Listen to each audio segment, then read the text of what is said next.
Bismillah, alhamdulillah, salatu wassalamu ala rasulillah wa ala alihi wa ashabihi wa mawalah wa la hawla wa la quwata illa billah, amma ba'd.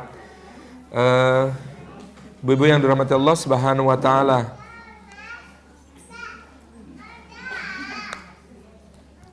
kita memasuki bahasan terakhir dari seri tentang periodisasi umat Islam ini. Ada dua materi yang belum kita bahas, insya Allah kita satukan pada kesempatan hari ini. Yang pertama adalah zaman Mulkan Jabarian. Mayoritas ulama bersepakat bahwa Mulkan Jabarian, kerajaan yang sewenang-wenang, Jabbarun Anid, artinya penguasa yang sewenang-wenang melampaui batas. Dan ada satu ayat yang menyebutkan sesungguhnya di neraka terdapat tempat khusus bagi Jabbarun Anid, penguasa yang sewenang-wenang. Dan para ulama maupun muarrikh mayoritasnya berpendapat zaman kerajaan sewenang-wenang ini dimulai dari setelah masa hilangnya naungan kekuasaan tunggal di kalangan umat Islam yang diwakili oleh terakhirnya Daulah Turki Utsmaniyah pada sekira tahun 1924 Masehi. Jadi pasca Perang Dunia Pertama, maka Daulah Turki Utsmaniyah termasuk yang pihak kalah perang. Karena itulah berbagai wilayahnya di Timur Tengah dikapling-kapling oleh para pemenang perang. Di mana misalnya pantai utara Afrika, di barat dari Maroko, Tunisia, Aljazair, Libya, sampai Mesir ini dikapling oleh Inggris dan Prancis. Bagiannya dikuasai oleh Inggris seperti Mesir, sementara Libya ke barat, Libya diberikan kepada Italia, sementara wilayah-wilayah yang lebih barat milik Prancis.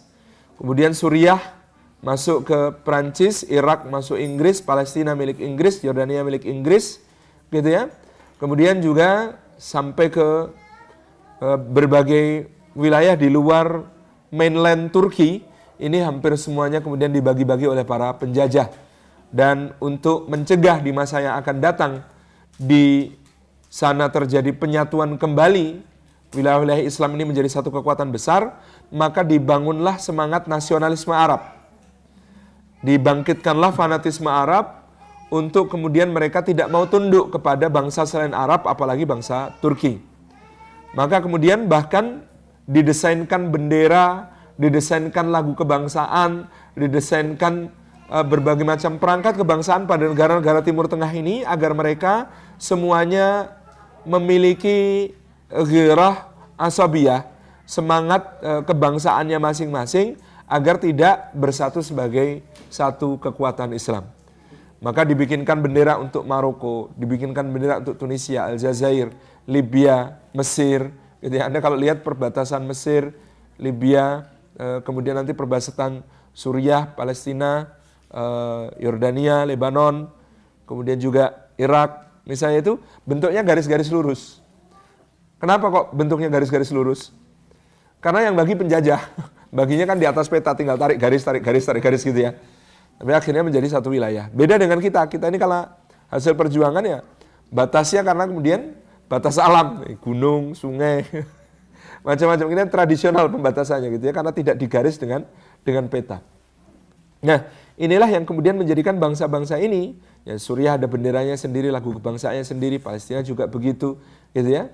Kemudian ada Yordania juga begitu, kemudian berbagai negara ini, maka mereka kemudian menjadi Irak sudah menjadi negara-negara yang berdiri sendiri lepas dari Daulah Turki Utsmaniyah yang besar, dan kemudian mereka masing-masingnya memiliki semangat asabiyah atau semangat kebangsaan yang tidak bisa ditawar-tawar, sehingga mereka menjadi bangsa-bangsa yang berdiri sendiri. Jadi mereka dalam protektorat para penjajah ini, tapi para penjajah ini memang sudah menyiapkan nanti kalau dilepas jangan sampai bergabung lagi jadi kekuatan yang besar, sehingga tadi ditumbuhkan semangat asabiyah, semangat fanatisme masing-masing. Maka dalam masa Mulkan Jabarian ini kita sebenarnya bersyukur melihat negara kita, Indonesia misalnya itu ya. Indonesia ini sebenarnya kan harus bersyukur kepada Allah karena dinul Islam menyebar dengan masif tepat kira-kira 1 abad sebelum kedatangan penjajah. Di seabad sebelum kedatangan penjajah, itu agama Islam itu secara masif menyebar di Nusantara. Bermula dari Imperium Majapahit yang mulai keropos, datang para dai, Maulana Malik Ibrahim datang dari Mesir dengan keterampilan yang sangat dahsyat. Saya membaca ini dalam satu tesis yang disusun tahun 1964, diterbitkan, terbit terakhir tahun 92, judulnya Mengislamkan Tanah Jawa. Penulisnya namanya Pak Wiji Saksana, dan beliau mengambil dua sumber primer untuk menulis tesis ini. Yang pertama adalah Handbook Van Bonang. Handbook Van Bonang ini ada dua naskah yang diketemukan oleh Cornelis de Houtman pada kunjungannya tahun 1596 di Tuban, yang kemudian dibawa Handbook Van Bonang ini ke Amsterdam dan sampai sekarang masih tersimpan di Koninklijk Archief di arsip kerajaan Belanda. Handbook Van Bonang ini ternyata setelah diteliti rupanya adalah notulensi murid-murid Sunan Bonang yang mencatat ajaran-ajaran Sunan Bonang dan mencatat juga musyawarah para wali yang kemudian memutuskan berbagai macam perkara. Kemudian di Ferrara, Italia ditemukan satu keropak yang kemudian diduga berasal dari Gresik, dan di situ yang kemudian dikenal sebagai keropak Ferrara atau keropak Jawa, itu isinya daun lontara yang kemudian ternyata merekam ajaran-ajaran Maulana Malik Ibrahim selama pada tahun 1420-an memulai dakwahnya di Gresik. Dan satu lagi yang sangat berharga adalah Serat Wali Sana. Serat Wali Sana ini diketemukan di Keraton Yogyakarta naskahnya, dan ternyata ditulis pada masa Sultan Agung bertahta di Mataram antara 1613 sampai 1645.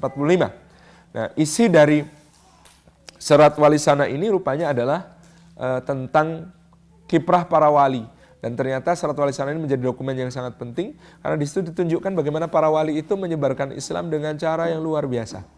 Maulana Malik Ibrahim datang ke Jawa itu, dia tidak kemudian langsung bikin madrasah atau bikin pesantren atau bikin tempat untuk mengajarkan ilmu-ilmu Islam. Yang dia bangun pertama di Gresik adalah bendungan dan sawah yang kemudian diairi secara teratur. Karena dia berasal dari Mesir, pertanian felahin sangat akrab baginya, pertanian Sungai Nil yang mengandalkan pasang surut air, dan kemudian dia membuat bendungan menjawab persoalan, karena itu waktu itu Majapahit baru selesai dari perang yang disebut sebagai Perang Paragreg. Perang Paragreg ini yang kemudian antara Wikramawardhana dengan Bre Wirabumi, pertempuran ini berlangsung kira-kira selama 30 tahun. Perang yang maju mundur disebut Paragreg karena kadang-kadang sana kalah, kadang-kadang sana menang, kadang-kadang sana kalah, kadang-kadang sana menang. Ini dorong-dorongan. Ini disebut Paragreg. Ini telah menghancurkan lebih dari 2/3 lahan pertanian di Jawa. Dan dengan itu maka Majapahit menghadapi krisis pangan yang sangat parah. Sawah-sawah yang semulanya tak ada hujan, konon Majapahit itu dulu dari zaman kemakmurannya, hujan turun nggak usah nanam apa-apa itu sudah ada makanan yang bisa dipanen gitu. Nah, tapi kemudian perang Paragreg ini hancur-hancuran gitu ya semuanya, maka Maulana Malik Ibrahim ini tampil menjawab persoalan masyarakat. Dia menyusun sawah, lalu orang-orang belajar bikin sawah. Dulu sawahnya tak ada hujan, sekarang sawahnya dialiri, bisa ditanami sepanjang tahun seperti cara beliau. Sampai kemudian akhirnya datang juga satu muhibah Cina yang sangat luar biasa, dipimpin oleh Laksamana Cheng Ho yang mendarat di Tuban, dan kemudian beliau temui, minta bantuannya, tolong saya untuk nyetak sawah. Oh, kebetulannya adalah anak buahnya Cheng Ho itu orang Yunan kebanyakan. Yunan itu dataran di Cina Selatan yang pertaniannya pertanian sawah gitu. Maka mereka senang sekali bisa membantu bikin sawah untuk Jawa ini. Jadi proyek pertama dakwahnya Maulana Malik Ibrahim itu bukan ngajari ngaji, tapi bikin sawah dan ngajari nanam padi yang benar. Inilah menjawab, membuat beliau sebagai Maulana Malik Ibrahim ini mendapatkan penghargaan dari kerajaan Majapahit, dijadikan sebagai salah seorang bangsawan mulia yang guru negara, dianggap sebagai guru negara. Lalu setelah statusnya guru negara, orang-orang mulai datang belajar kepada beliau, beliau menunjukkan syiar Islam. Beliau sholat, beliau kemudian membaca Al-Quran, sampai orang-orang mulai belajar tentang Islam. Maulana Ali Rahmatullah didatangkan dari Campa sebagai guru tata negara.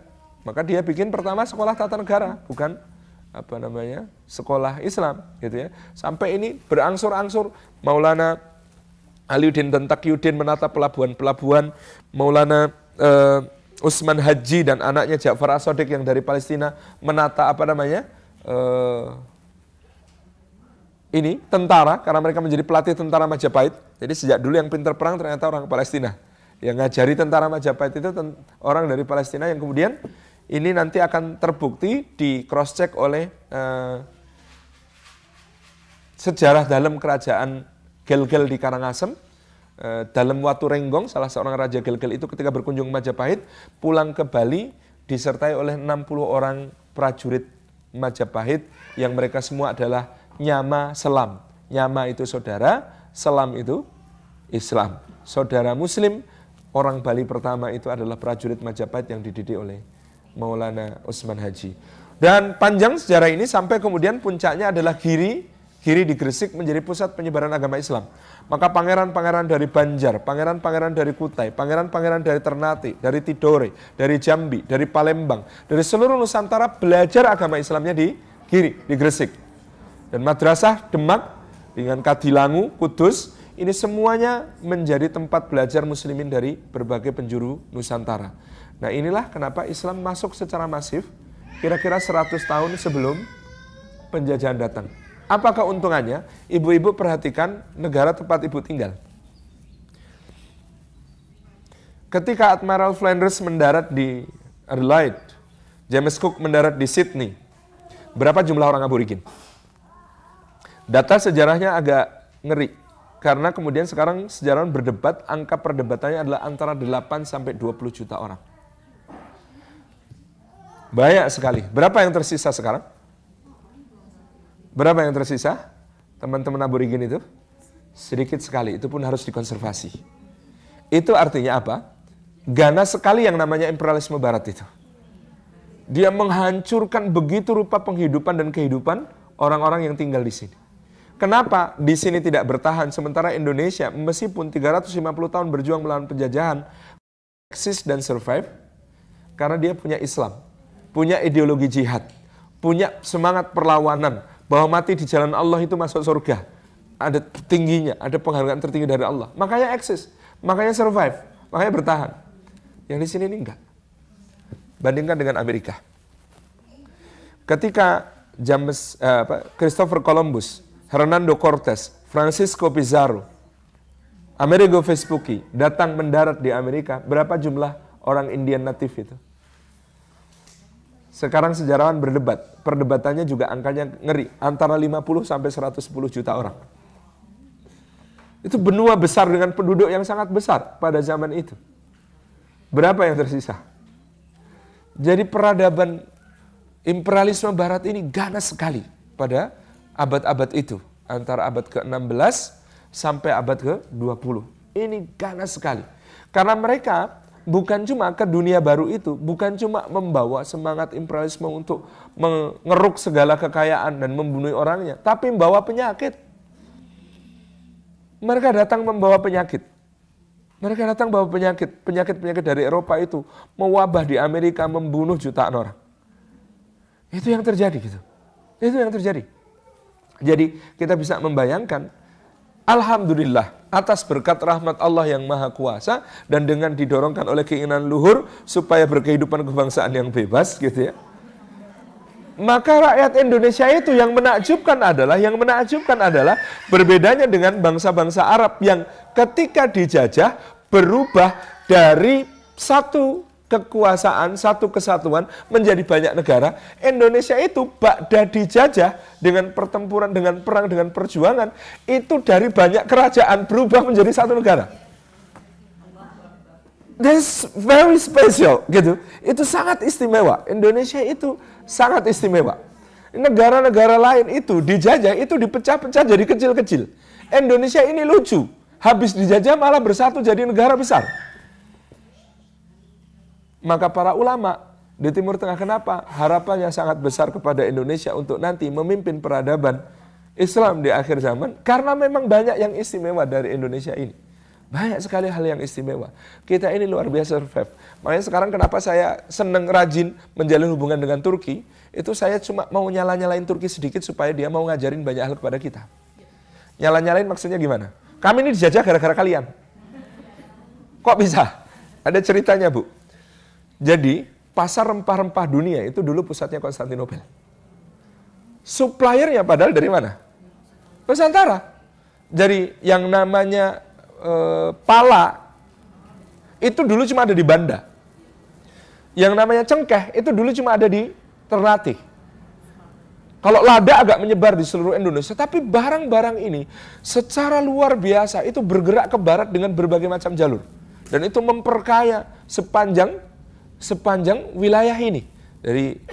Kalau dulu dari Maluku bergerak ke barat, pelabuhan Makassar menjadi transit, kemudian ke Jepara transitnya lagi, kemudian ke arah Banten. Dari Banten kemudian ada yang milih jalur barat, jalur pantai barat Sumatera, ada yang milih jalur Selat Malaka, transit di Malaka, nanti transit di Aceh, Aceh ke barat ke Gujarat gitu ya, Gujarat ke Maskat, ke Oman gitu ya, ke barat lagi nanti ada ke Aden. Nah, pelabuhan-pelabuhan ini kaya karena rempah-rempah jalurnya. Nah, di setiap pelabuhan itu dari Gujarat nanti menyebar ada jalur daratnya, dari Maskat ada jalur daratnya, dari Aden ada jalur daratnya. Terus akhirnya ngumpul lagi yang namanya rempah-rempah itu di pasar dunia yang namanya Konstantinopel. Nah, yang membawa rempah-rempah ini dari Konstantinopel ke Eropa itu waktu itu adalah pedagang-pedagang Genoa dan Venesia. Maka pada abad ke-12, 13, 14, 15 itu yang namanya pedagang Genoa dan Venesia itu di kota terkaya di Italia. Gara-gara apa? Rempah-rempah. Ibu-ibu tahu harga rempah-rempah saat itu? Pada saat pintu Konstantinopel dikuasai oleh Muhammad Al-Fatih, harga komoditi ini di Eropa melambung. Orang itu kalau beli lada, siap bawa emas berat 2 kali lipat ladanya. Jadi ini lada 1 kilo, harganya emas 2 kilo, Bu. Zaman itu mengerikan. Harga-harga komoditas ini di Eropa begitu sangat-sangat tinggi. Maka kemudian karena harganya sangat tinggi ini, kenapa harganya jadi tinggi sekali? Karena Muhammad Al-Fatih itu ketika menyerbu Konstantinopel, hendak menaklukkan Konstantinopel, Konstantinopel dibantu habis-habisan sama pedagang-pedagang Genoa dan Venesia.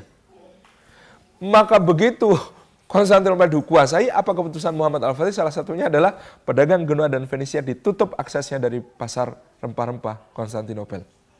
Eropa kelabakan karena tidak bisa dapat akses rempah-rempah dan harganya menjadi begitu mahal. Gara-gara pintu Konstantinopel ditutup untuk pedagang-pedagang Eropa yang mau beli rempah-rempah, akhirnya Eropa bikin penjelajahan ke dunia timur. Gara-gara mereka bikin penjelajahan kan sampai negeri kita. Terus terpesona pada negeri kita kemudian menjajahnya.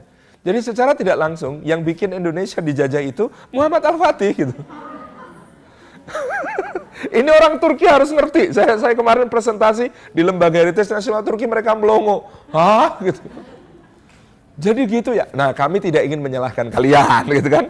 Ini alami. Peristiwa sejarah itu tidak bisa dilihat bagian per bagian. Semua satu sama lain saling nyambung, kan begitu. Nah, yang sekarang kami inginkan adalah ayo kita kerjasama bareng-bareng. Ini Indonesia, Turki ini strategis. Dua-duanya lokasinya strategis, sumber daya manusianya strategis, berbagai macam hal yang strategis. Kalau kita nggak kerjasama dari sekarang, ini sayang sekali. Maka kita bilang, loh, kebangkitan Islam akhir zaman siapa yang mimpin? Turki. Enggak, Turki mantan. Mantan nggak boleh diharapkan. Sakit hati nanti kalau mengharapkan mantan. Nah, dia sudah jadi mantan dan sudah pernah memegang amanah 400 tahun lamanya. Nah, tugasnya mantan yang pernah berpengalaman sebanyak itu ngajarin calon. Gitu kan? Ngajarin calon. Siapa calonnya? Kata si Abu Bakar Al-Awidah, Ketua Rabithah Ulama Palestina fil Kharij pada saat itu, beliau mengatakan, ya yang belum dapat giliran itu yang hidungnya pesek. Yang hidung mancung semuanya sudah dapat giliran. Arab sudah dapat giliran. Di Rasulullah, Khulafa Ar-Rasyidin, Bani Umayyah itu Arab. Persia sudah dapat giliran. Daulah Abbasiyah itu kekuatan utamanya penopangnya Persia. Terus mana? Setelah itu Kurdi sudah dapat giliran, Muhammad Salahuddin Al-Ayyubi dan kawan-kawannya. Terus siapa lagi? Mamluk, orang-orang Kaukasus sudah dapat giliran. Gitu kan? Terus siapa lagi? Mughal, orang-orang India, Pakistan, Bangladesh sudah dapat giliran dengan Mughal Emperor di India, gitu kan? Terus siapa lagi? Yang berikutnya, Turki Utsmani sudah dapat giliran. Nah, yang belum dapat giliran itu Nusantara. Oh, Afrika Selatan udah, Afrika Utara udah. Dulu sudah ada murabitun, muwahidun itu ya, yang menjaga wilayah-wilayah di Afrika Utara. Sudah, yang belum memang ini, yang belum gitu ya. Yang belum ini memang Nusantara. Nah, kenapa ini saya hubungkan dan pembahasan Mulkan Jabarian dengan akhir zaman? Di sepahit-pahitnya yang kita rasakan pada saat ini sebagai akibat dari hilangnya naungan besar kekuasaan super state Islam, gitu ya. Tetapi kita ini melihat, berbagai hal-hal yang kemudian akan menjadi satu modal besar kebangkitan Islam di zaman berikutnya. Nah, karena katanya kan ya junudallahi sabran inna ba'dal laili fajran, ya junudallahi sabran inna ba'dal usri yusran. Wahai orang-orang yang menjadi penolong-penolongnya Allah, sabar. Kenapa? Karena setiap selesai malam yang ada adalah fajar. Karena setelah kesulitan yang ada adalah kemudahan. Jadi kita ini dihadirkan oleh Allah di zaman kelam, masa kelam Islam. Nah, meskipun kita juga bisa berkaca pada masa kelam Islam yang lain. Apakah Islam pernah mengalami masa kelam? Pernah. Bagaimana rasanya menjadi orang yang hidup pada masa ketika pasukan salib menghancurkan kota Yerusalem. Itu kan pukulan yang sangat dahsyat dan itu juga masa kelam Islam. Kemudian juga bagaimana rasanya menjadi orang-orang yang hidup ketika Baghdad dihancurkan oleh pasukan Mongol. Itu juga masa kelam gitu ya. Nah, kita juga berada dalam masa kelam itu ketika kemudian daulah Turki Utsmaniyah yang sangat kuat itu, yang sangat powerful, tapi memang di dalamnya mulai bobrok itu akhirnya runtuh. Ya gimana nggak bobrok, Bu? Yang namanya Abdul Majid, salah satu khalifahnya Turki Utsmani di akhir-akhir itu, tahun 1840, ketika negara sedang keadaannya parah-parah keuangannya, dia bikin istana yang dia bersumpah, saya harus bikin istana yang lebih indah dari semua istana raja-raja Eropa. Maka kalau ke Istanbul nanti sempatan berkunjung ke Dolmabahce. Dolmabahce itu istana yang dibangun di ujung sekaratnya Turki. Dan itu lebih indah daripada Versailles di Perancis. Lebih indah daripada Buckingham Palace di Inggris. Lebih indah daripada Saint Petersburg di Rusia, kastilnya. Lebih indah daripada kastil yang ada di semua negara di Jerman. Lebih indah daripada semua istana di Eropa kalah semuanya dengan Dolmabahce. Tapi kapan Dolmabahce dibangun? Justru saat Turki itu sedang sekarat. Jadi sampai-sampai ada seorang filsuf muslim dari Afrika Utara namanya Malik bin Nabi, dia mengatakan ciri sebuah peradaban itu rohnya keropos, dia bagus-bagusin penampilan fisik. Jadi, ciri orang yang kemudian rohnya juga keropos itu adalah ya dandan fisiknya jadi lebay. Karena dia tidak percaya diri. Karena dia kemudian menjadi orang yang tidak tidak merasa nyaman dengan dirinya sendiri. Karena ruhiyahnya bobrok. Maka dia tutupi dengan baju yang bagus, dandan yang menor, cantik-cantikin, apa-apa. Karena apa? Apa, Bu? Makanya kalau wanita salihah, cantik, percaya diri, Bu. Istri saya nggak pernah dandan. Alhamdulillah cantik banget gitu.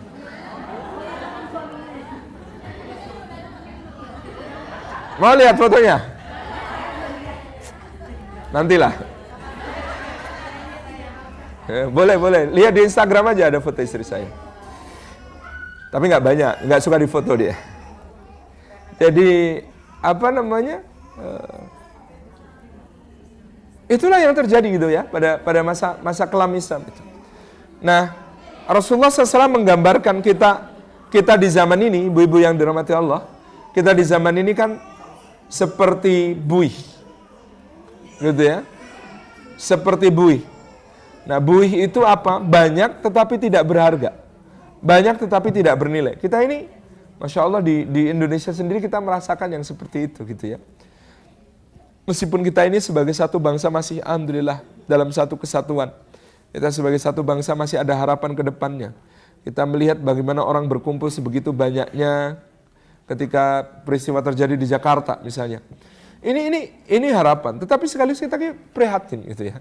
Saya beberapa waktu yang lalu berbicara di depan Himpunan Usaha Properti Muslim Indonesia. Saya tanya, pengusaha properti Muslim ini, aset yang dikuasai oleh pengusaha properti Muslim dibanding, mohon maaf, Pak Ciputra, Pak Trihatmakusuma Haliman, mohon maaf sebut nama, Pak James Riyadi, dan lain sebagainya. Ini kira-kira berapa banding berapa? Berapa persen wes itu? Kata mereka mau bilang 2% aja nggak tega saat gitu. Loh, jadi kapan bisa mengalahkan mereka? Itu pertanyaan lebih sulit lagi. Loh, kalau nggak bisa mengalahkan, berarti urusannya sekarang adalah dakwai. Bu ada nggak yang siap besanan sama James Riyadi? Oh, ini serius ini, saya ngomong serius ini. Siap nggak gitu ya, cucunya Pak Ciputra jatuh cinta kepada putri ibu gitu. Oh, ini serius ini. Makanya saya sekarang di Merapi Merbabu bikin program namanya Madrasah Ummu Sulaim. Ngedidik akhwat-akhwat gitu ya, supaya nanti dia itu menjadi seorang yang memang mempesona. Kalau ada yang terpesona sama dia kemudian mengatakan, kamu itu nasab, paras, kekayaan, nggak ada alasan untuk menolak kamu. Cuman sayangnya aku muslimah, engkau masih belum seorang muslim. Kalau kamu masuk Islam, bersyahadat, itu cukup jadi maharku. Aku tidak akan minta mahar selain itu. Wes, gitu. Kan kita pengen didik generasi yang kayak gini gitu. Karena kita tidak tahu hidayah itu lewat mana. Masya Allah. Saya dulu meremehkan, astagfirullahaladzim, salah satu jamaah majelis jejak Nabi saya di Surabaya itu, pekerjaannya pelatih golf. Saya bilang, kerjaan kok absurd, Pak. Pelatih golf, Pak. Tapi ternyata Masya Allah, saya nggak ada apa-apanya dibanding beliau dalam soal dakwah. Pak Alim Markus, bosnya Mas Pion, masuk Islam itu hidayah lewat siapa? Pelatih golfnya. Tabarakallah, beliau masuk Islam dan sekarang semangat sekali, senang sholat di pabrik, apalagi kalau adzan itu semangat sekali. Hayya ala sholat, gitu. Nah, itu kan luar biasa ya, proses dakwah yang kemudian begitu rupa.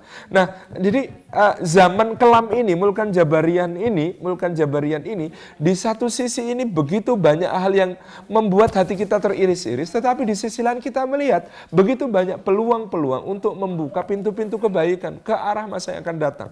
Saya itu nangis sedih pulang dari safari di US, di 9 kota bulan Januari yang lalu. Itu 9 kota, setiap kota minta apa sama saya? Ustaz, kalau ada yang hafalannya nggak usah banyak-banyak, 15 juz saja, tapi bahasa Inggrisnya aktif, gitu ya, ngerti bahasa Arab dikit-dikit, bisa ngasih taklim, lancar untuk public speaking di sini, akhlaknya baik, tolong segera kirim ke sini. Kita perlu imam-imam di sini yang kalau bisa itu memang yang favorit itu selalu yang dari Indonesia. Di mana Ustaz? Di US, Bu. Di banyak kota, di Seattle, negara bagian Washington, itu ada Imam Muhammad Awad Joban. Yang kayak Imam Joban itu, sampai waktu beliau sepekan untuk bikin majelis dan kelas-kelas intensif itu kurang. Karena apa? Favorit banget komunitas IPB, India, Pakistan, Bangladesh. Ngajinya sama beliau. Yang orang Indonesia apalagi, yang bule-bule. Kelas akhir pekannya itu kan untuk ini ya, untuk Islam for all gitu ya. Dia buka tanya jawab tentang Islam dengan berbagai kalangan. Itu yang masuk Islam itu kadang-kadang jari tangan nggak cukup untuk kemudian ngitung gitu. Itu kan indah sekali gitu, yang kayak beliau, kayak Imam Muhammad Awad Joban dan sebagainya. Ya, modelingnya itu kata mereka, yang kayak Imam Joban deh, kalau ada 10 kami borong semua gitu. Yang kayak Imam Joban deh, kalau ada 10 kami borong semua gitu. Nah ini sampai saya stres pulang kemudian kepikiran. Saya itu di pesantren masyarakat Merapi Merbabu yang kami dirikan di lereng Merapi pelosok gunung itu. Yang kami pikirkan ketika bikin dulu adalah menyiapkan generasi kader-kader dai yang siap diterjunkan ke pelosok-pelosok Indonesia gitu ya. Karena kita selalu minta, dapat permintaan dari Ustadz Fadlan Garamatan, minta dong dikirimi dai, gitu, dapat permintaan dari teman-teman di Kalimantan, minta dong untuk pelosok-pelosok ini, minta dong di Sulawesi, minta dong di Ternate, minta dong di Nusa Tenggara. Kita kepikiran itu, kemudian kita bikin program itu. Begitu pulang dari Amerika saya mikir, waduh, satu program lagi nih, menyiapkan imam-imam untuk dikirim ke luar negeri. Yang menguatkan saya di Belanda, di Jerman, di Swiss. Yang di Swiss ini yang riwah. Ustaz, kalau bisa di sini dikirim ke sini yang bisa 3 bahasa. Loh, bisa 3 bahasa. Bahasa apa? Jawa, Indonesia itu? Enggak, sini ini orang Swiss itu kan 3 bahasa. Prancis, Jerman, Italia, Inggris 4 malah. Oh, riwah banget ini negara saya. Aduh, gitu. Ya wes, gitu ya, itu akhirnya saya kemudian sekarang ini fokus ini baru nyiapin gitu, kita baru membicarakan menyusun satu program nanti untuk mempersiapkan imam-imam yang siap dikirim ke luar negeri. Ini saya masih bingung mikirnya rekrutmennya nanti, basicnya harus kokoh din dulu, baru diajarin bahasa, diajarin berbagai macam fikih dakwah, atau gimana? Kayaknya saya masih mempertimbangkan, bingung gitu ya. Kalau dikirim ke pelosok Indonesia ya tinggal diajari bahasa daerah dan asik-asikan gitu ya. Kalau bahasa daerah ya bisa kita dikit-dikit, Bu. Bahasa daerah di Indonesia itu bisa dipelajari. Tapi kalau bahasa asing agak susah, Bu. Ini jadi kan saya keliling Jawa gitu ya, menyesuaikan diri dengan logat setempat itu masih bisa belajar gitu. Kalau di Banyumas ya kita ini harus bersatu, kita kompak, bicara kita ngapak. Ya orang ngapak, orang kepenak, kayak gue ya, bukan ya gitu. Nah, hal semacam ini kan kalau di Indonesia saya masih bisa ngajarin. Saya belum kebayang ngajarin ya akan dikirim ke luar negeri, diajarin apa gitu. Ini proses ke depan. Tapi Indonesia ini ditunggu-tunggu, Bu. Karena kalau imamnya orang Saudi, orang Irak, orang Suriah, males. Kalau imamnya orang Mesir, yang orang Saudi ogah. Kalau imamnya orang Pakistan, yang orang Turki males. Kalau imamnya orang Turki, yang orang Saudi nggak mau. Tapi kalau yang imami orang Indonesia, kok semua seneng ya? Ini. Mereka beda mazhab kan? Bagi mereka beda mazhab itu satu masalah besar. Bagi orang Suriah, orang Saudi itu mujassimah.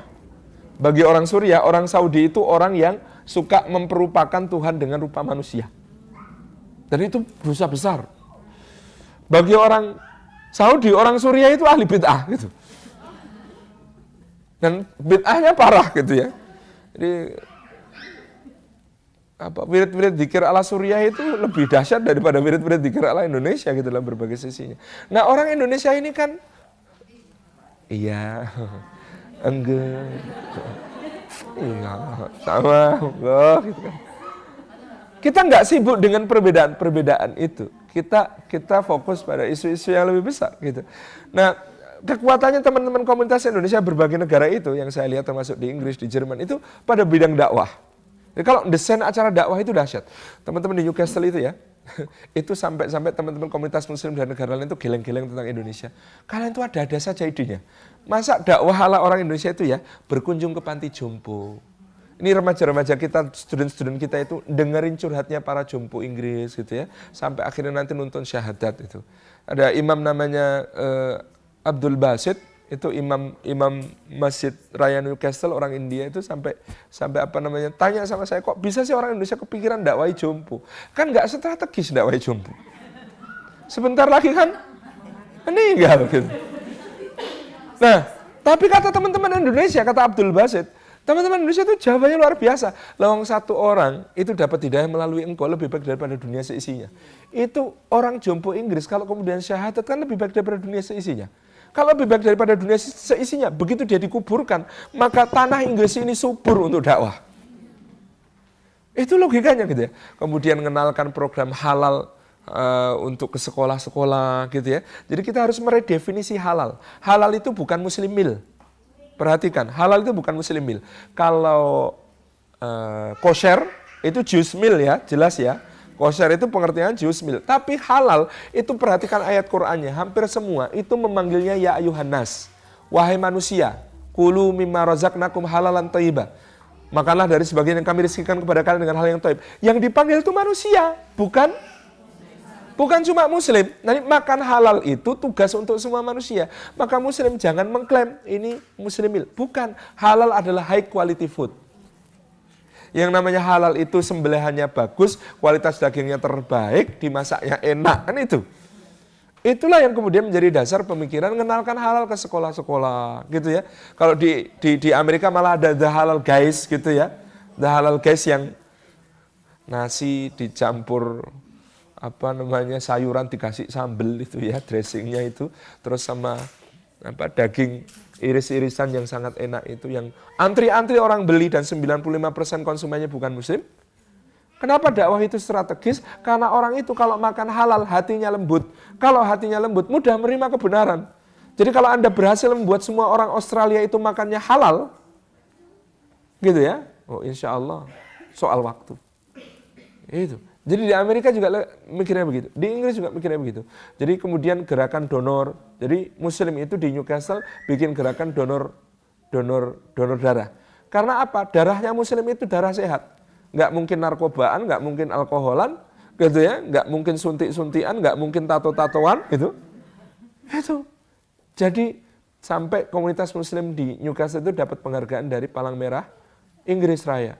Karena mereka rutin mendonorkan darah. Lalu mereka bikin acara kerja bakti Sabtu pagi dan Minggu pagi. Kenapa? Jumat malam, Sabtu malam, hari mabuk nasional kan gitu. Itu malam mabuk nasional. Nah, paginya itu pasti berantakan. Di saat mereka masih menikmati mabuknya teler di rumah, orang muslim itu pada kerja bakti bersihin ini, bersihin itu. Kemudian komunitas muslim di Newcastle itu kalau musim dingin kerja bakti bersihin salju di public facilities. Itu Masya Allah, syiar-syiar semacam itu Indonesia banget. Itu Indonesia banget yang kayak begitu itu. Gitu ya. Makanya saya bilang kerja bakti itu Indonesia banget. Saya sudah cerita kemarin, donatur-donatur dari Kuwait, dari Qatar itu stres kalau bantu Indonesia. Apalagi di Jogja waktu gempa itu. Kenapa stres? Jadi mereka mau bantu itu membayangkan menyerahkan bantuan kayak kota di Bam, Iran gitu ya. Masih nangis-nangis di depan rumahnya yang hancur gitu, korban gempa gitu. Nah di Jogja mau nyerahkan bantuan, dibikinkan panggung, didekorasi bagus, disambut hadroh, disuguh macem-macem gitu kan. Ibu-ibunya pakai seragam, semuanya senyum, ketawa, nggak ada yang nangis gitu. Donaturnya itu bilang sama saya, "Wenel musibah ya Salim." Nah kalau begini caranya musibahnya di mana? Saya ini bantu, bukan mau ngasih walimah kata dia. Jadi kalau kayak acara walimah gitu kan, ya gini, ini saya laporannya repot ini. Ini kalau difoto jangan benar-benar tidak mewakili memberikan bantuan gitu. Nggak ada musibah di sini kata dia. Jadi ini kekuatan kita ini luar biasa, kekuatan guyub, kekuatan asyik. Kenapa acara ibu-ibu Indonesia ini selalu menarik dibandingkan acara komunitas muslim negara lain? Satu, pasti ada makan-makannya tuh. Itu Indonesia banget itu. Itu Indonesia banget gitu. Untuk negara lain bisa malaikatan gitu ya. Semuanya dianggap malaikat, nggak makan, nggak minum gitu kan. Terus yang kedua, kita nggak suka ribut masalah khilafiyah ini. Jadi ini kekuatan kita. Kekuatan kita yang harus panjenengan semua jadi dutanya muslim Indonesia di luar negeri. Sebarkan value itu. Saya sampai kemarin cerita. Saya tuh kalau di Istanbul itu kesana kemari. Hehehe. Apa yang saya sebarkan di Istanbul? Senyum bu. Karena orang Turki itu kelewat serius. Bro. Muslim itu gini lah, gitu ya. Ini ya, resikonya banyak. Resikonya banyak gadis Istanbul ngelirik ya. Resiko. Ngeliriknya itu bukan muji, mungkin iki wong edan. Gitu. Jadi Masya Allah, yang kita lihat ini, Mulkan Jabarian ini periode yang sangat menarik. Pergeseran-pergeseran nilai yang terjadi, subhanallah. Dan kita semakin menyaksikan di masa Mulkan Jabarian ini, asratus sya'ah, tanda-tanda kiamat yang semakin banyak dan semakin jelas. Kok ya, saya tidak tahu, pemimpin-pemimpin negara-negara seperti Emirat, Saudi, gitu ya, Kuwait, dan lain sebagainya itu sadar nggak kalau mereka itu bagian dari tanda-tanda kiamat? Saya waktu di Abu Dhabi, lihat museum. foto keluarga kerajaan, keluarga emir-emir Abu Dhabi 100 tahun yang lalu, itu masih bertelanjang kaki, bertelanjang dada, gembala onta, Bu. Apa yang disebut dalam hadis Jibril? Hadis Nabi SAW berdiskusi dengan Jibril. Fa'akhbirni an asyratiha. Coba tunjukkan kepadaku, beri kabar kepadaku tentang tanda-tanda kiamat itu. Salah satu yang disebut oleh Nabi SAW apa?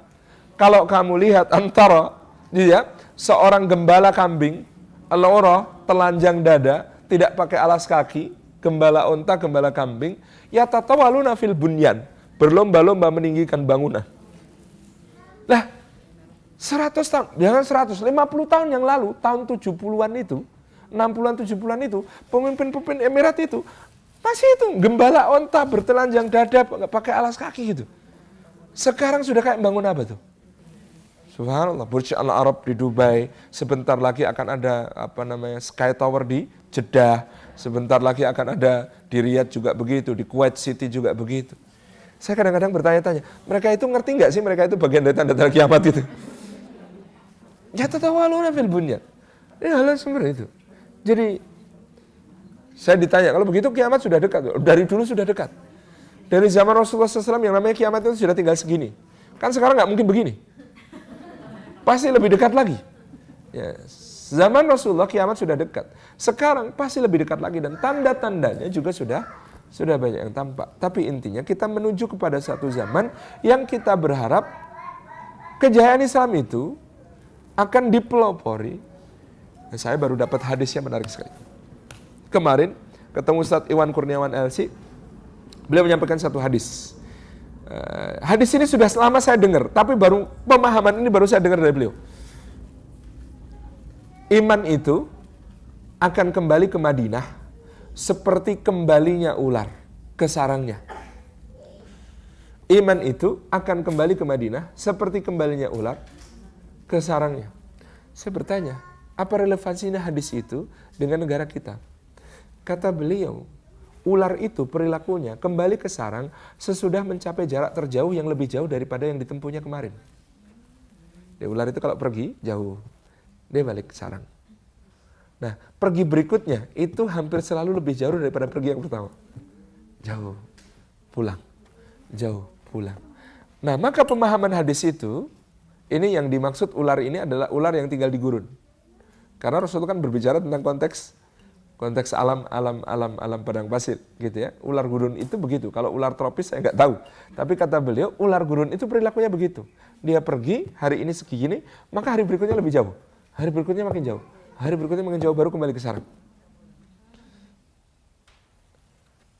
Nah, maka dikatakan iman ini akan kembali ke Madinah seperti ular kembali ke sarangnya. Berarti kembali ke Madinah setelah ngapain? Pergi terjauh. Kemana?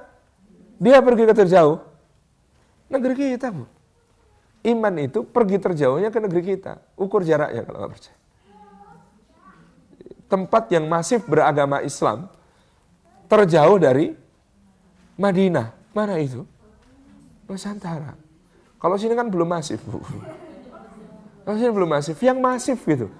Yang kemudian dakwah terjadi secara masif dengan begitu dahsyatnya. Itu Nusantara. Belum lagi ada hadis tentang bahwa penyokong utama Imam Mahdi itu adalah salah satunya adalah bendera-bendera hitam yang datang min jihati Khurasan. Dalam satu hadis minal masyrik, dari arah timur. Ada dua lafadz, satu dari timur, yang satu dari arah Khurasan. Dulu para ulama menafsiri hadis timur dengan Khurasan. Timur itu Khurasan, karena hadis satu menyebut arah Khurasan, yang satu arah timur. Tapi coba saya tanya begini, Anda di Jakarta, ditanya, ada orang datang, kemudian ditanya, dari mana? Dari arah Bandung. Orang kalau datang dari arah Bandung ke Jakarta, pasti dari Bandungnya enggak? Belum tentu, bisa jadi dari Garut. Bisa jadi dari Cilacap. Bisa dari Purwokerto. Lewat Bandung. Ya biar agak asik kayak kue ya gitu.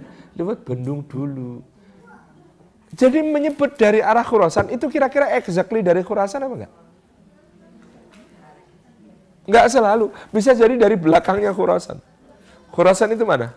Afghanistan. Loh, timur lagi Indonesia.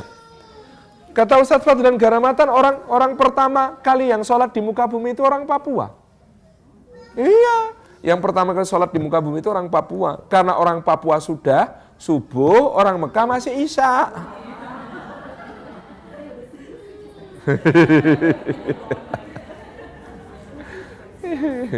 Serius, Bu. Gitu. Jadi, apa yang kita maksud? Ini mulkan jabarian, ini keadaan yang begitu riweh, begitu luar biasa. Ini adalah saat untuk munculnya para pahlawan. Ada yang tanya kepada saya, kok sekarang ini yang gini PKI makin berani, makin ini. Loh, ini Allah cuma buka kok, dari dulu sudah ada kok. Loh, kalau sudah dibuka sama Allah itu tinggal jelas-jelasan begini sudah apa namanya? Ini soal sudah kita makin jelas perjuangannya mau ngapain, gitu kan? Dulu nggak jelas, serba nggak jelas. Kita mau menghadapi siapa nggak jelas. Nah, sekarang kan jelas. Mau ngapain, mau ke sana. Pokoknya ahli masjid sama ahli pasar itu aja kan bedanya gitu. Ini proses menuju ke arah sana. Oh, kok Indonesia kacau begini-begini. Oh, detox. Biasa, detox itu hampir mau sehat insya Allah. Gitu. Iya, detox itu bisolnya keluar di mana-mana gitu ya. Orang detox kan begitu. Jerawatan gitu ya, terus apa namanya, jebol semuanya, penyakit-penyakitnya keluar. Itu detox, Bu. Selama ini penyakitnya tersembunyi loh. Iya, zaman Bung Karno tersembunyi, zaman Pak Harto tersembunyi gitu ya.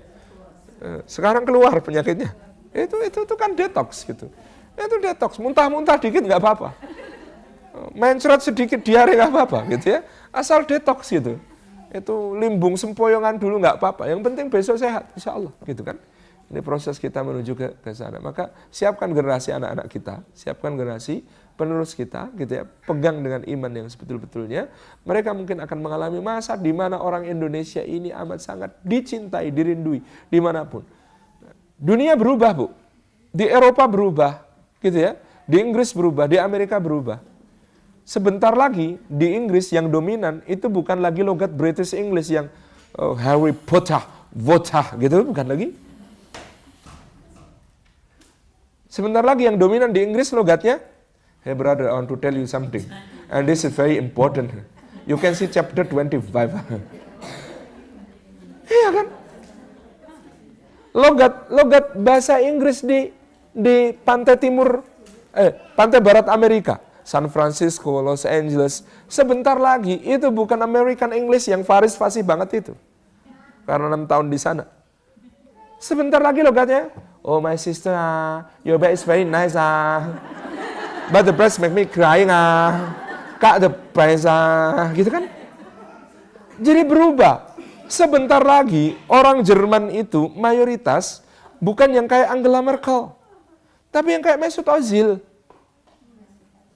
Orang Prancis itu sebentar lagi kebanyakan bukan kayak siapa sekarang presidennya? Emmanuel Macron, bukan. Tetapi nanti lama-lama wajahnya makin mirip Karim Benzema.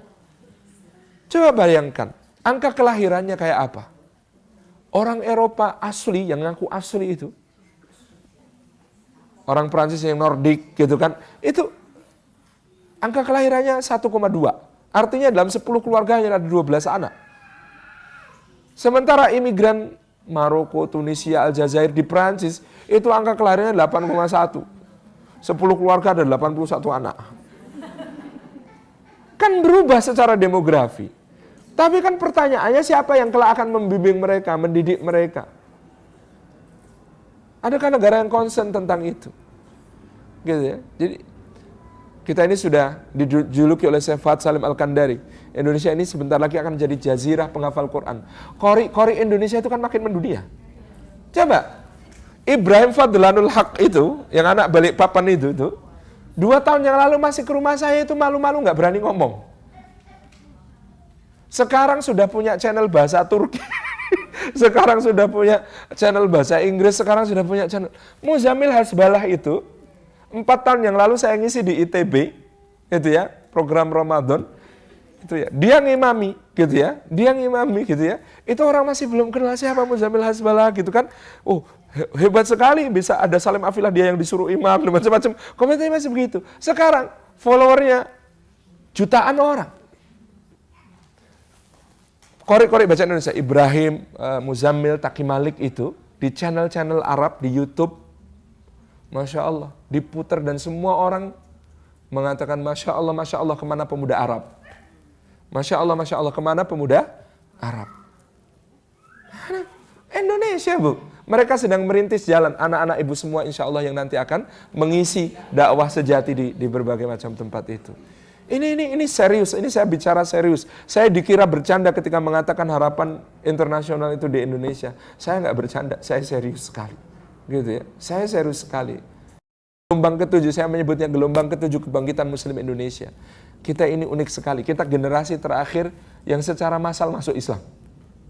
Indonesia itu, gitu kan? Nah, dan sebagai bangsa yang besar itu kemudian bertahan digempur berbagai macam penjajahan sampai hari ini eksis, itu menunjukkan kita layak untuk kemudian eksis dan kemudian insya Allah dipersiapkan Allah untuk memimpin ke depan gitu ya. Jadi soal akhir zaman ini saya tidak ingin memberikan kabar yang menakutkan. Ada beberapa ustadz itu membahas akhir zaman, bahasa akhir zaman, jadi kesannya kok mengerikan. Saya tidak akan menebarkan satu hal yang sama. Yang saya ingin sebarkan adalah optimisme bahwa menjelang khilafah alamin haji nubuah yang kedua, yang sudah dipastikan oleh Rasulullah SAW akan hadir di akhir zaman itu, kita nggak perlu jadi orang takut-takut. Kita justru jadi orang-orang yang mempersiapkan diri untuk menghadapi itu semua dengan menyiapkan generasi kita, anak-anak kita. Lalu Nabi SAW itu mengajarkan tidak takut menghadapi kiamat dengan hadis yang sangat sederhana. Apa itu? Kalau seseorang masih memegang benih biji kurma dan dia tahu besok kiamat, apa yang harus dilakukan? Tanam. Lah besok kan kiamat. Padahal itu orang tahu kiamat, besok itu kiamat.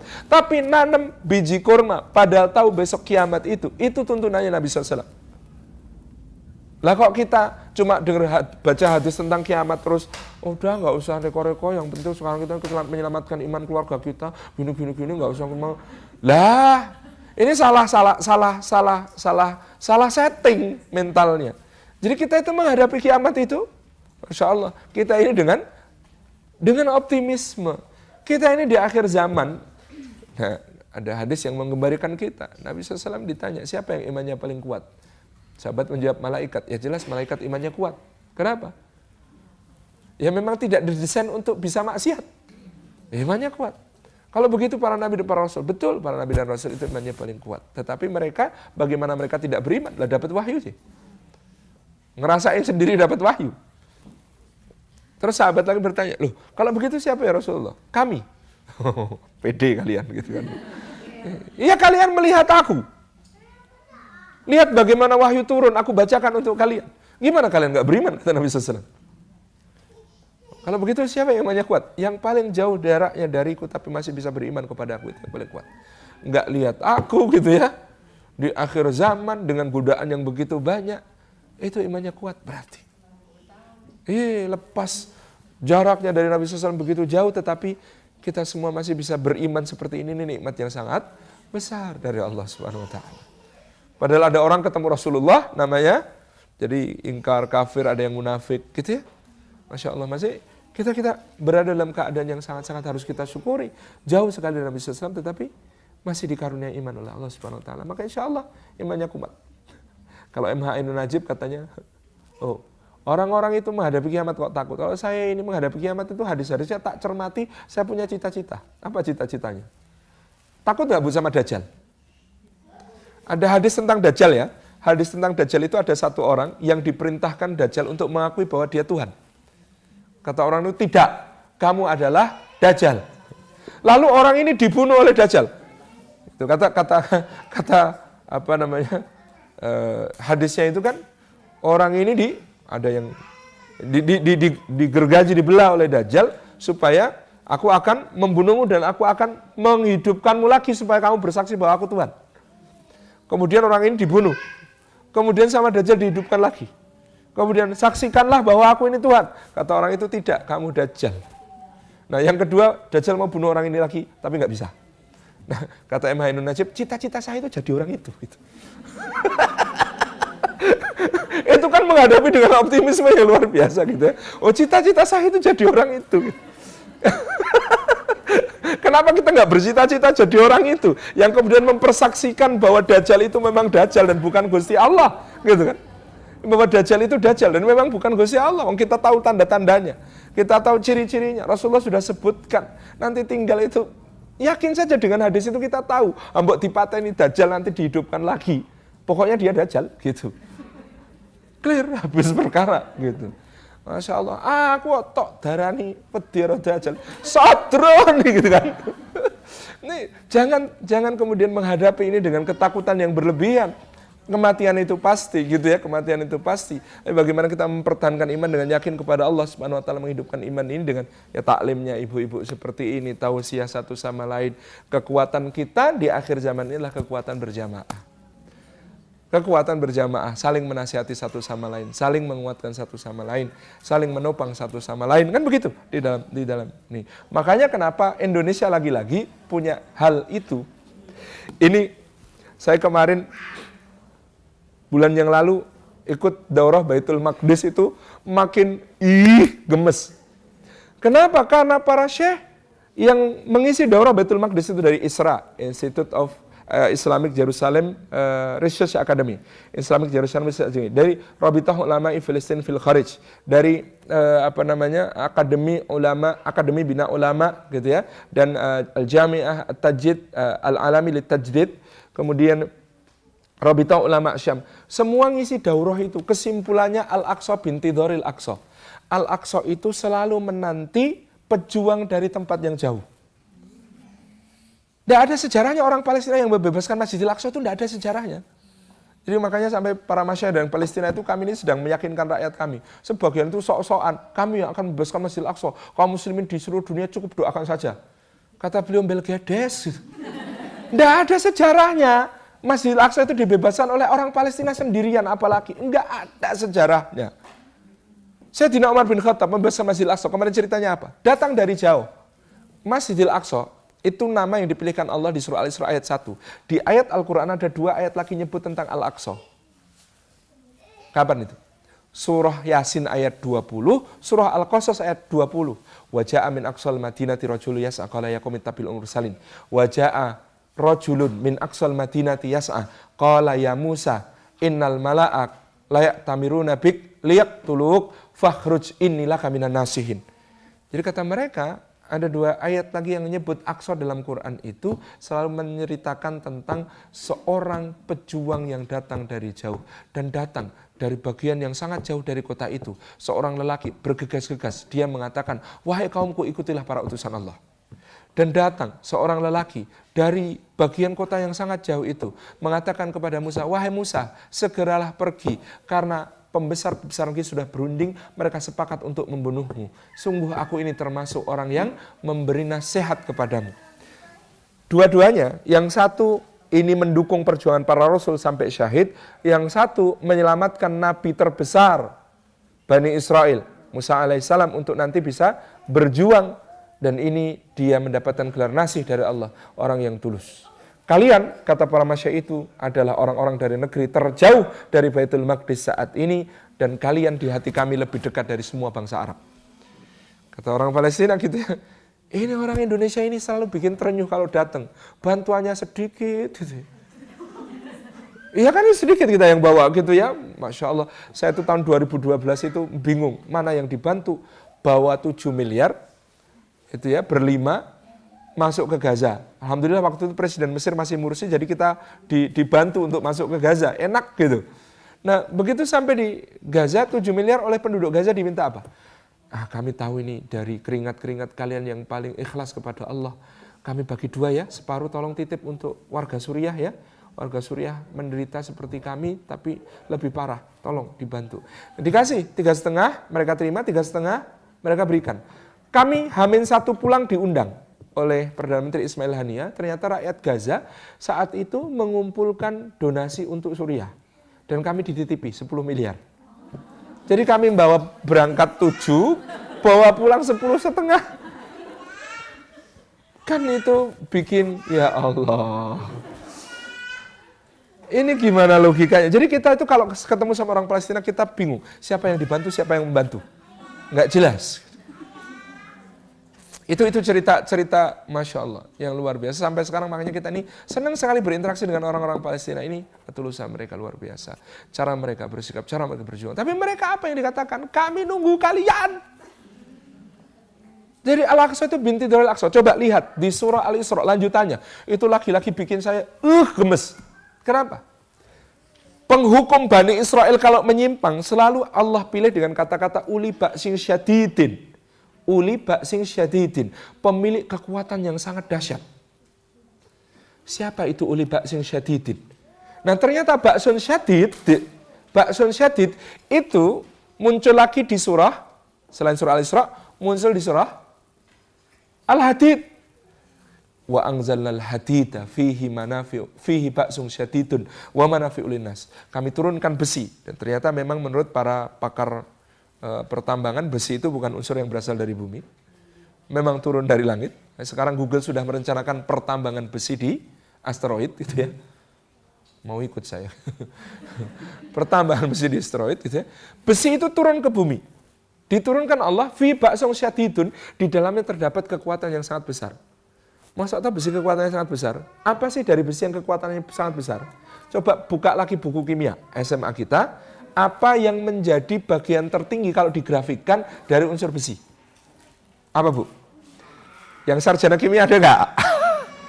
Apa, Bu? Energi ikat inti. Energi ikat intinya besi itu 69, dan itu nilai tertinggi. Semua unsur di dunia nggak ada yang nyaingin besi soal energi ikat inti. Energi ikat intinya besi itu 69. Jadi, yang akan menghukum Bani Israel harus punya energi ikat inti yang besar. Uli ba'sin syadid, pemilik energi ikat inti yang sangat besar. Nah, orang Indonesia ini kekerabatannya luar biasa. Sambung-sambungannya kayak antum semua ini ngumpul segini banyak, Masya Allah. Kok ya enggak pada ngapain di rumah nonton-nonton apa gitu ya. Malah pada milih ngumpul-ngumpul begini nih. Karena apa? Energi ikat inti antum besar gitu. Dan Masya Allah kalau itu mau diterjemahkan harfiah saja, itu makin mencurigakan sekali. Kenapa begini, Bu? Besi yang digunakan Salahuddin Ayyubi untuk mengalahkan pasukan salib, mengusir mereka dari Yerusalem, namanya baja Damaskus. Tahu cerita tentang baja Damaskus? Damaskus Steel itu, jadi Raja Richard the Lionheart ketika datang ke Baitul Maqdis, ini sudah mau selesai ya, saya selesaikan. Itu dia, sebelum diperingatkan, memperingatkan di sini. Dia bawa pedang, pedangnya Raja Richard, Raja Inggris itu, dipakai untuk ngantem batu, batunya pecah. Salahuddin Al-Ayyubi cuma senyum. Kemudian apa yang dilakukan? Dia cabut pedangnya, dia arahkan mata pedangnya ke atas. Kemudian dari sini ada sapu tangan sutra, dia lempar ke atas. Ketika sapu tangan sutra itu jatuh, kena pedangnya Salahuddin Al-Ayyubi, seret, sapu tangan sutra itu bukan sobek, Bu, terbelah sempurna. Mana yang lebih tajam? Yang batu, apa yang cuma diletakkan, kemudian ketiban sapu tangan sutranya terbelah. Ini kan yang lebih tajam. Itulah legenda tentang baja Damaskus. Baja Damaskus itu teknologinya apa? Teknologinya adalah lipatan berulang-ulang. Tempa, lipat, tempa, lipat, tempa, lipat. Sampai nanti 1024 lipatan, 2048 lipatan. Gitu ya, sampai banyak sekali lipatannya. Nanti baja Damaskus itu menghasilkan pola yang seperti air mengalir atau kulit semangka di permukaannya. Itulah baja Damaskus. Abad 19, teknologi baja Damaskus ini hilang karena ahli terakhirnya mati. Dan tidak mewariskan keahliannya kepada siapapun. Pertanyaannya, teknologi di dunia ini yang paling mirip teknologi baja Damaskus di mana adanya? Di Jawa namanya bikin keris, Bu. Keris itu sama, teknologi penempaannya lipat. Bahkan kalau keris ada lebih canggih lagi, ada kodoannya kanan kiri, lipat, jadi lipatannya itu lebih kompleks. Nah, saya kemarin shock. Menghubungkan cerita ini shock. Karena satu saat di Bandara Adi Sucipto saya melihat seorang rabi Yahudi, pemeriksaan security-nya lama sekali, gara-gara apa? Dia belanja borong keris. Kan mencurigakan sekali, karena kerisnya bukan keris souvenir, keris beneran. Keris yang kemudian hasil tempaan empu. Dia borong, mau dia bawa pulang ke Israel. Saya waktu itu belum buat apa. Gitu kan? Buat apa ini itu. Ternyata bahwa dia membaca isyarat, kemungkinan dia membaca isyarat dalam Quran itu bahwa memang uli ba'sin syadid ini terkait nanti juga dengan senjatanya.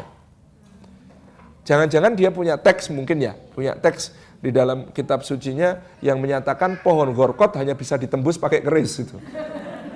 Enggak, ini khayalan saya ya. Jangan-jangan gitu ya, pohon gorkot itu hanya bisa ditembus pakai keris gitu. Karena problem persoalan di Timur Tengah itu kan penjajahan. Satu-satunya problem persoalan di Timur Tengah itu penjajahan. Penjajahan Israel di Palestina dan penjajahan oleh jajahannya Israel di negara-negara Arab yang lain. Jajahannya Israel namanya Amerika Serikat. Itu yang tiap tahun nyumbang jutaan miliaran dolar untuk Israel, itu kan jajahannya Israel berarti. Dan dia menjajah negara-negara selain Palestina, gitu ya, jajahannya Israel ini. Subhanallah, itu kan persoalannya itu, gitu ya. Makanya insya Allah ini saya sedang mempersiapkan, ada Dr. Tunjung Soeharto, putranya pahlawan nasional Dr. Soeharto, Dr. Tunjung yang punya Ishkariman, pesantren Ishkariman dan rumah sakit Karimah Utama di Solo, itu mewariskan ketika meninggal banyak keris.